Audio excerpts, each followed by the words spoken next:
Welcome to the Golden State Media Concepts Sex Podcast, a show that examines all aspects of sexuality, from physical to emotional to spiritual. Join our hosts as they discuss age-old questions, common misconceptions, and the latest topics surrounding sex. They'll tackle topics about sexuality from the complicated to the hilarious and everything in between.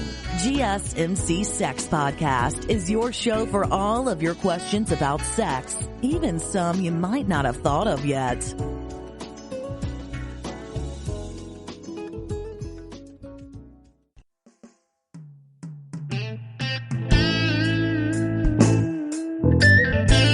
Thank you for listening to the GSMC Sex Podcast, brought to you by the GSMC Podcast Network. I'm your host, Gaelika Brown. Now, I'm not a sex expert, but I love me some Dr. Ruth. But I am not Dr. Ruth. However, I have spent some time on this earth and have experienced some things and have witnessed some things. And because I'm an excellent listener, I have heard some things. I am a student of human behavior and I love to learn. I love to research topics and present what I have learned, which is what I do on this podcast. And of course, I'm going to give you my 2 cents about the matter, but I will also include what experts have to say. Now let's talk about sex. Hill Harper. Now, if you don't know who Hill Harper is, if you see him, you'll know him. When I was growing up, he was the little black guy who was in everything on TV and in the movies. He was on CSI New York. He's currently on The Good Doctor, which I did not know because I don't watch that show. I had to IMDb him and find that out. He's Obama's homie and an accomplished author. But when I was in high school, I had the biggest crush on Hill Harper. He was so cute to me. He was the token black guy in the Skulls with Joshua Jackson and Paul Walker. He was in Too Deep with LL Cool J. He got game with Denzel Washington. Dude would pop up everywhere and I would get so excited. I worked at Blockbuster Video in high school and in college and would rent any movie he was ever in. One time in college, I was in San Francisco at the Piers with my boyfriend at the time, and we ran into Hill and Taraji P. Henson. Now, that was pre-Cookie Line and Hidden Figures days. She had only done Baby Boy with Tyrese at that point, so I didn't recognize her.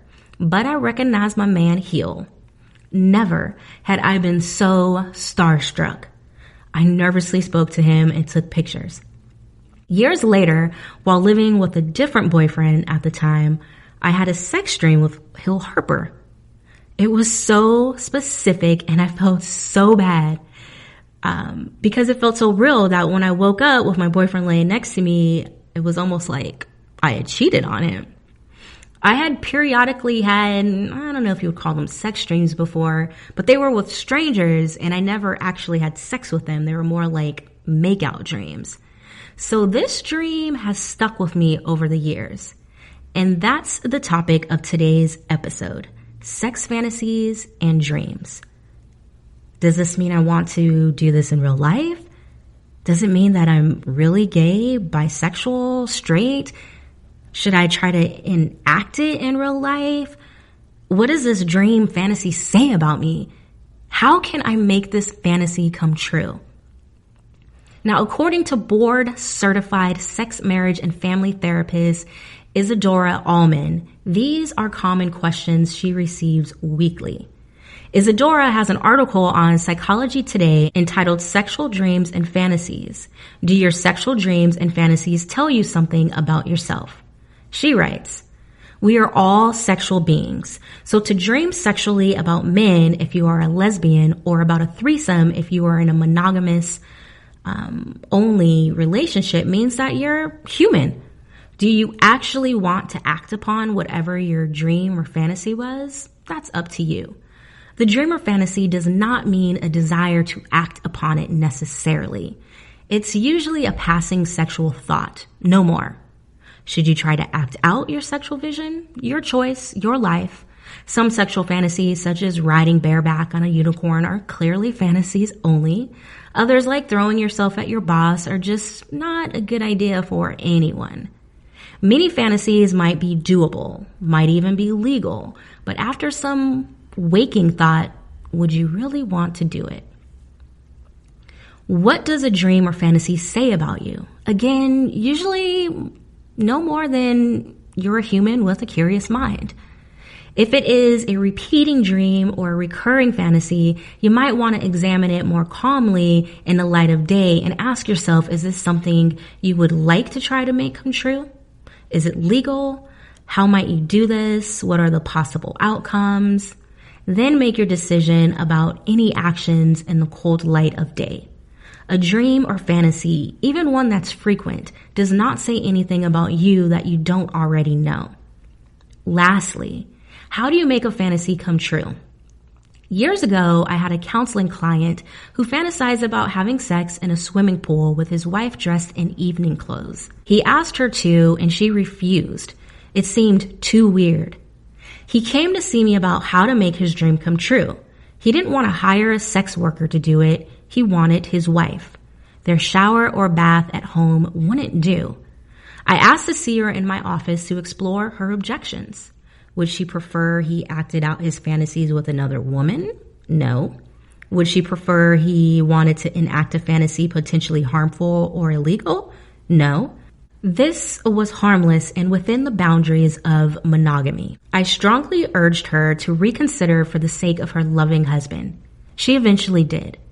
No, she never got as into it as he did, but it wasn't terrible for her, and it was blissful for him.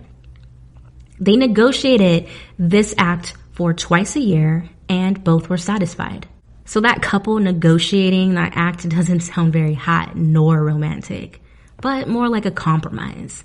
But the lesson here is communication. He had a fantasy his spouse wasn't down for. It kind of sucks they had to see a therapist, but it was discussed thoroughly. Even though the wife wasn't feeling it, she did it for her husband. Who knows what kind of positive effects it had on their relationship. It may not be that easy for single people. Isadora suggests finding the right partner, as if a single person isn't already on that mission, or hiring someone. Cheers to single life. Yeah, there was sarcasm all over that. Either way, if you want to live out your fantasy or dream, you will have to do the C word and communicate it to somebody. The more I researched the topic, the more I read about how normal it is for everyone to have fantasies and dreams, and how it should be talked about more to destigmatize it. Healthline.com conducted a study with more than 4,000 people and 350 questions conducted by internationally recognized sex educator Justin Lee Miller, PhD, who concluded that there are 7 main fantasy themes. One is multi-partner sex. Group sex is the most common arousal material for Americans. Why can group sex be so hot? In most folks' multi-partner sex fantasies, you're the star of the show. The idea of multiple people wanting to have sex with you is part of the turn-on. Threesomes, orgies, and the like also create sensory overload. Think about it. There's simply more bits, smells, tastes, holes, pulls, and sounds than in a twosome or a solo session. All right, so being the star of the show sounds more fantasy than realistic. You may end up the sideshow wanting more attention. Just like sex on the beach sounds like a hot fantasy, but in reality, sand gets stuck to wet and sticky places and likes to hide in the folds of things. Not so hot, huh?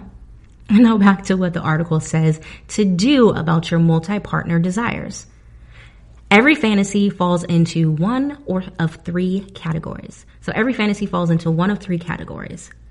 Those we keep to ourselves, those we share with our partners to up the steaminess during sex, and those we'd want to try in real life. If this is simply a fantasy for you, don't overthink it. If you want to share with your partner but not necessarily enact this fantasy, start by asking for consent to incorporate this kind of lingo in bed. Actually want group sex in real life? Good news, group sex is also a pretty accessible fantasy. You might not be able to have sex with your favorite celebrity, but you can probably find someone who is down for a threesome. If you're in a couple Talk about whether you want it to be a one-time or ongoing encounter and whether you'd prefer a stranger or friend. Establish boundaries for those interactions. Number 2 is power, control, or rough sex. Sadism and masochism, S&M, and bondage, discipline, dominance, and submission, BDSM, make up the second most popular fantasy. BDSM is basically about the consensual exchange of power in a sexual or non-sexual situation. The idea of being sexually submissive can be arousing to people who are always in control outside of the bedroom. And the idea of being in control can be hot due to the taboo nature of rough sex and a sense of authority. Daddy stepdaughter, professor student, boss employee, role play falls into this category. So does forced sex, which Dr. Lee Miller calls mock rape. S&M is about giving or receiving pain through things like spanking, whipping, humiliation, and more.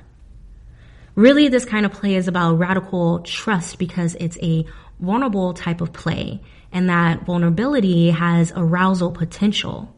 So what to do about it? So the first step to enacting this fantasy in real life is to ensure it's safe, sane, and consensual. Then figuring out what the fantasy is exactly, and then talking to your partner about it. Whatever the fantasy, there should be a plan in place around what will happen in that sexual scene. That way you can eliminate the risk of unwanted or non-consensual acts, even in the face of control play. Now, how to define the scene. Agree on a safe word. Talk through what the roles are. Establish boundaries. Take it slow. Check in continuously. All right, we'll take a break and return with more common sexual fantasies. Still on the search of that one true love? On the limbo in this crazy world of dating, marriage, relationships? Well, listen to the Golden State Media Concepts Relationship Podcast, your one-stop podcast for everything about relationships.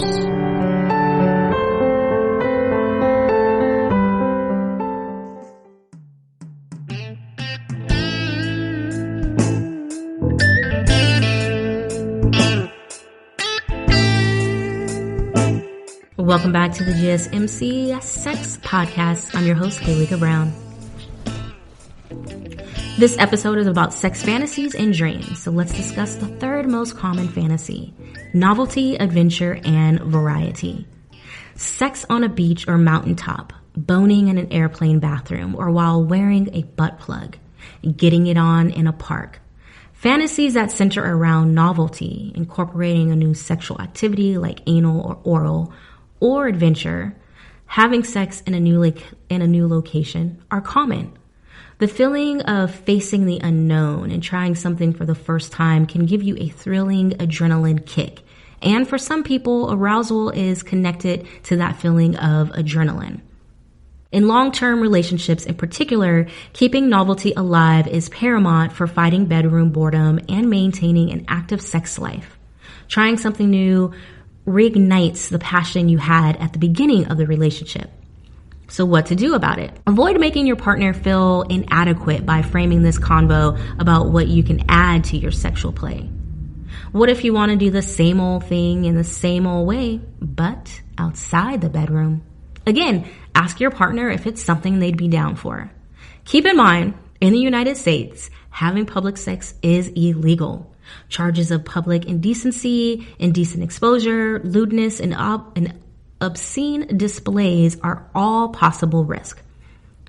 So I love that keep in mind, the article empowers you to live out your desires, but kindly lets you know it may be illegal. So the next one is non-monogamy. Open relationships, polyamory, and swinging are becoming increasingly acknowledged as a healthy and happy relationship structure. And it's common masturbation fodder for folks in monogamous relationships. For the most part, someone's fantasies are about consensual non-monogamy, meaning one partner has provided their blessing for the other's extramarital play. Some fantasize about their own non-monogamy. Others fantasize about their partner sleeping with others. Cuckolding is a specific fantasy of letting your partner have sex with someone else, but only if you get to watch or hear about it in detail after the fact. Less than 0.5% of folks said cheating, being unfaithful, or committing adultery were arousing to them. Personally, that sounds like a nightmare to me. There is nothing arousing about cheating to me. But hey, each to their own. But you should probably, no. Definitely make sure that desire is well known to your partner. Keep it real. All the way real. But what does Healthline say to do with it? First, establish whether this is something you want in real life, because that is a different animal than simply having the fantasy. If you want to change your relationship structure, start by exploring what that means to you. Some people clearly know that they want one romantic partner, but want to be sexually explorative with other people. Other people want deep romantic relationships with more than one person at a time. Once you can articulate those desires, talk to your partner. Not everyone will be comfortable with changing their relationship structure. But if you do decide to move forward together, you'll need to practice this kind of open communication. If you're having cheating fantasies, identify why you are having this fantasy. Are you unsatisfied in your relationship? Are you craving an adrenaline rush? Is there some other internal conflict going on? What are your feelings in a fantasy? Exploring your emotions may give you clues to your unmet needs. Next, solve for the why. Go to couples therapy or break up with your partner if that's what's right for you. Go skydiving or deal with the underlying issue. Or live out your fantasy.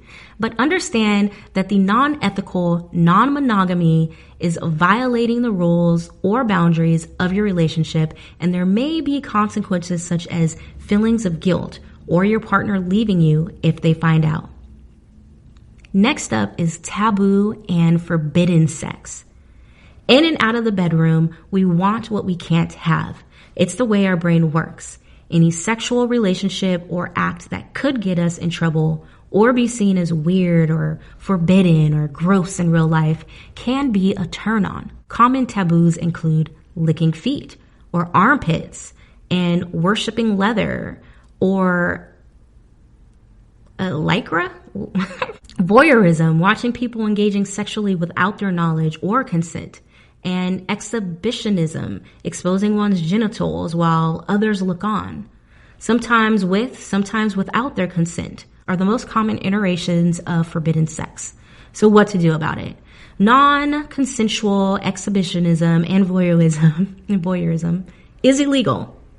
They didn't say keep in mind this time, but keep in mind it's illegal because the people getting exposed to your genitals or being watched aren't willing participants. While it may be hot to fantasize about, these shouldn't be practiced in real life. Duh.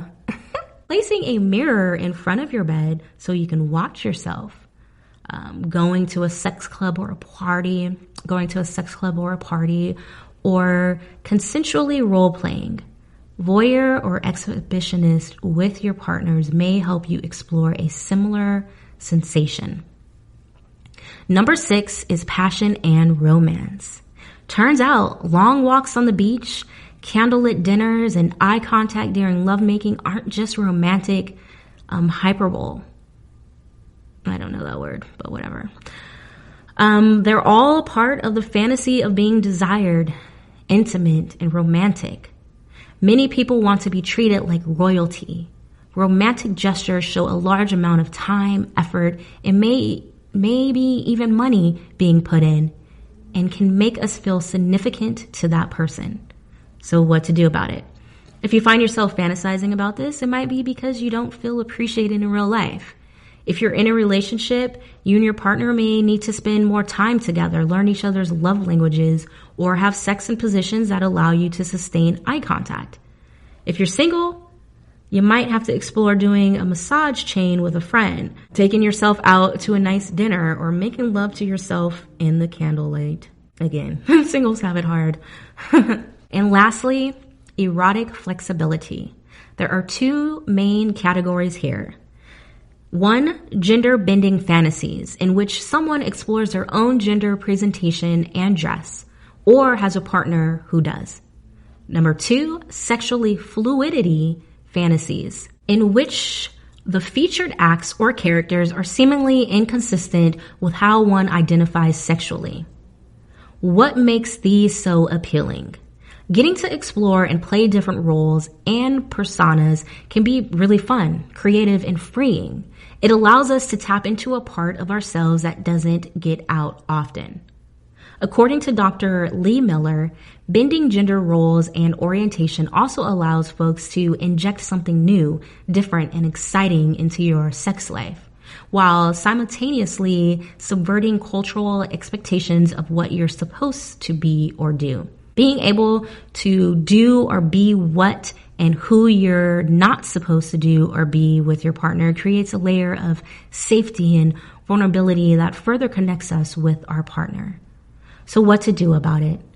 In some cases, these fantasies may be rooted in a desire to explore your sexuality or gender identity and presentation. However, experts say in most cases, it stems from a desire to be comfortable in your own skin with a partner. Communication, as always, is key to learning if your gender bending or sexual fluidity fantasies mesh with the likes of your partner.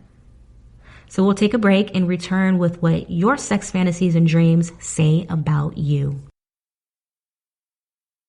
Tired of searching the vast jungle of podcasts? Now listen close and hear this out. There's a podcast network that covers just about everything that you've been searching. Hey! The Golden State Media Concepts Podcast Network is here. Nothing less than a podcast bliss with endless hours of podcast coverage. From news, sports, music, fashion, cooking, entertainment, fantasy, football, and so much more. So stop lurking around and go straight out to the Golden State Media Concepts Podcast Network. Guaranteed to fill that podcast itch. Whatever it may be. Visit us at www.gsmcpodcast.com. Follow us on Facebook and Twitter and download us on iTunes, SoundCloud, and Google Play.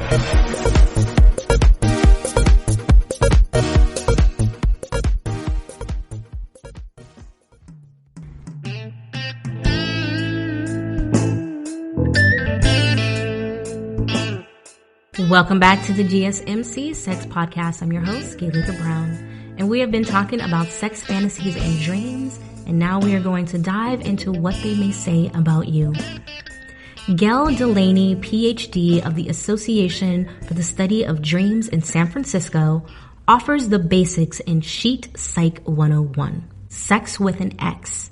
This doesn't mean you're not over him or her.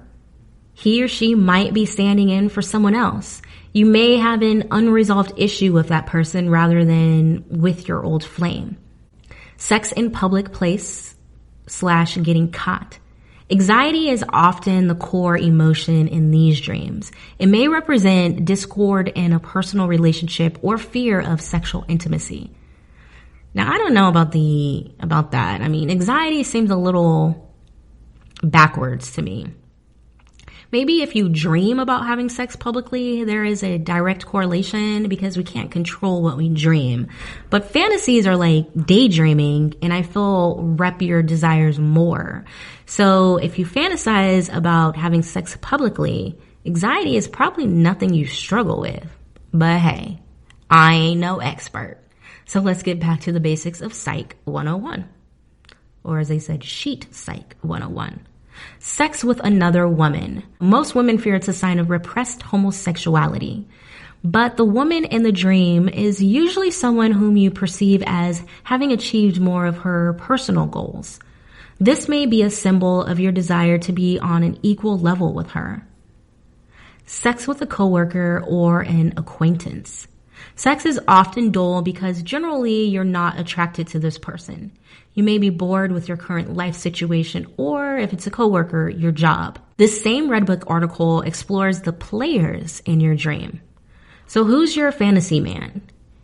Here's what you revealed in a Redbook web poll and what it means according to Sari Locker, a New York City sex educator.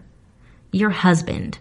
45% of you picked him. You might have a fear of letting your inhibitions run wild. Fantasizing about your mate can be invigorating, as long as you're not limiting your daydreaming alliances out of guilt. An older lover. 23% of you picked him. You're a sentimental type who's not afraid to indulge a little. This doesn't mean you want to sleep with your ex. You just enjoy relishing good feelings associated with a fun sexual experience. A celebrity. 15% of you picked him. I guess I'm not 15%. You often want what you can't have. A celebrity is unattainable and ultimately unrealistic. So the word no never comes up. Yeah, I never got to see Hill Harper again. But it's pretty funny because I was like obviously a young person crush because I'm so not attracted to him anymore. You see, a stranger, 15% of you picked him. You're a thrill seeker with an active imagination. You have a good sense of humor, which allows you to indulge in the private kicks that come with eyeing your hot neighbor now and then. Now, additionally, the article explores what your sex routine means. Do you and your man usually favor sex at a certain time of day? Here's what your preference reveals about your love life, according to William Rose, PhD, author of Relationship Styles and Patterns. First thing in the morning, you're unreserved and comfortable with yourself. People are more uninhibited after dreaming all night. Right before bed, you're practical and traditional. Having sex before bed indicates you're in a committed, monogamous relationship. It also means you prefer a structured life. Middle of the day, you're romantic and adventurous. You both like to break some rules. You and your partner are rebellious, free, and spontaneous. I don't know about the legitimacy of that one. I mean, what if you're a combination of two of the three or all three depending on your schedule? If you're on vacation, you might be doing it in the morning, middle of the day, and right before bed. So what does that say about you? But going back to that Healthline article on 7 common sexual fantasies, they pose the question, what's the point in knowing all of this? The article says, while you might learn a thing or two about what you want in real life from your dirty thoughts, there are many other reasons people have sexual fantasies. Why we fantasize from the most to least common reasons. To experience arousal, because we're curious about different sexual sensations. To meet unfulfilled needs.